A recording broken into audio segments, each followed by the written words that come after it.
Iran ने America को फिर से धमकी दे दी है। ईरान ने मिडिल ईस्ट से पश्चिमी देश के लोगों को बाहर जाने को कहा है। पश्चिम देश के लोगों से मिडिल ईस्ट में टेंशन की बात ईरान कह रहा है।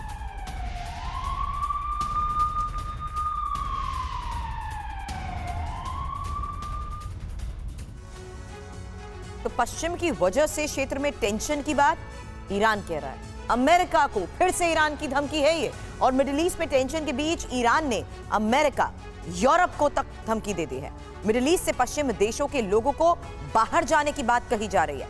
पश्चिम देश को लोगों से मिडिल ईस्ट में टेंशन की बात ईरान कह रहा है, लेकिन अमेरिका इजरायल का जिस तरीके से समर्थन कर रहा है उसे एक बहुत बड़ी भूल बताया जा रहा है। इसी समर्थन को गलती कह रहा है ईरान। इस गलती की सजा अमेरिका को भी मिलेगी। और ईरानी रक्षा मंत्री का जिस दौरान ये बयान सामने आया है, एक बार फिर से इस चेतावनी के तहत अमेरिका को इस गलती की सजा भुगतने की बात कही गई है।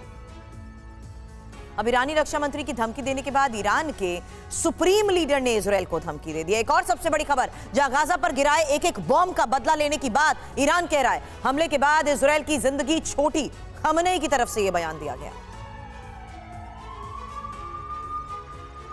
तो पश्चिम देशों को धमकी जिस तरीके से मिल रही है, बड़ी बयानबाजी की जा रही है। इजरायल को ईरान के सुप्रीम लीडर की धमकी को लेकर इस वक्त ये बड़ी खबर आप देख रहे हैं। खमेनेई ने इजरायल को जो धमकी दी है उसी के बारे में जानकारी, क्योंकि ईरान का आखिर प्लान है क्या। बंधक डील के बीच ईरान के सुप्रीम लीडर की धमकी को लेकर बड़ी खबर। गाजा पर गिराए गए एक एक बॉम्ब का बदला लेने की बात ईरान कह रहा है। हमले के बाद इजरायल की जिंदगी छोटी, खमेनेई की तरफ से बात कही गई। इजरायल चाहता है गाजा पर कब्जा। और हमास और हिजबुल्लाह को ईरान का जिस तरीके से खुला समर्थन है, ईरान 7 अक्टूबर के बाद से ही इजरायल को लगातार धमकियां भी दे रहा है।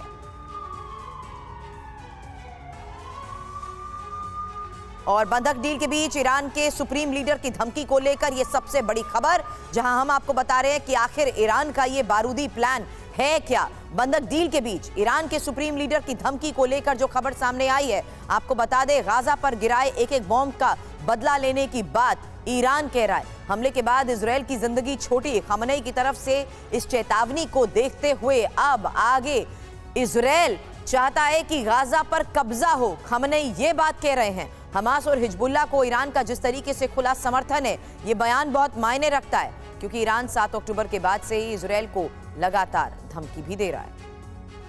अब इजरायल के खिलाफ कई संगठन एकजुट हो चुके हैं और हमास के साथ कई संगठन जंग भी लड़ रहे हैं। टारगेट पर इजरायल के कई शहर हैं और उसी को देखते हुए ये बड़ी खबर आपके सामने, जहां इजरायल के खिलाफ संगठनों की एकजुटता, हमास के साथ लगातार संगठन जिस तरीके से हमलों को अंजाम दे रहे हैं, जंग में इनकी मौजूदगी और टारगेट पर इजरायल के कई शहरों को लेकर ये बैटल ऑफ गाजा से एक्सप्लोसिव खबरें आ रही हैं। और इजरायल से लड़ाई में हमास अकेला तो नहीं है। मिडिल ईस्ट के कई मुस्लिम देशों में एक्टिव मिलिशिया संगठन भी हमास के साथ मिलकर लड़ाई लड़ रहे हैं। लेकिन लेबनान से लेकर इराक, यमन और सीरिया तक ऐसे दर्जनों मिलिशिया ग्रुप हैं जिनके टारगेट पर इजरायली शहर हैं। अब युद्ध विराम के बाद हमास और फिलिस्तीन इस्लामिक जिहाद खुलकर कह रहे हैं कि वो आगे की लड़ाई हिजबुल्लाह और हुथी के साथ मिलकर लड़ेंगे। ये इंफॉर्मेशन जो आपके सामने है, इसमें युद्ध विराम के दौरान गाजा पट्टी में सक्रिय 3 प्रमुख संगठनों की ये तस्वीर आपके सामने है, क्योंकि इन्हीं 3 प्रमुख संगठनों की तरफ से आग उगली गई है। जहां देखिए पहली तस्वीर हमास की, अल-कुद्स और फिलिस्तीन इस्लामिक जिहाद ने जो बयान दिए हैं, एक एक कर उन्हीं बयानों को जरा समझिए, क्योंकि हमास की रणनीति इजरायल से लंबे युद्ध की है।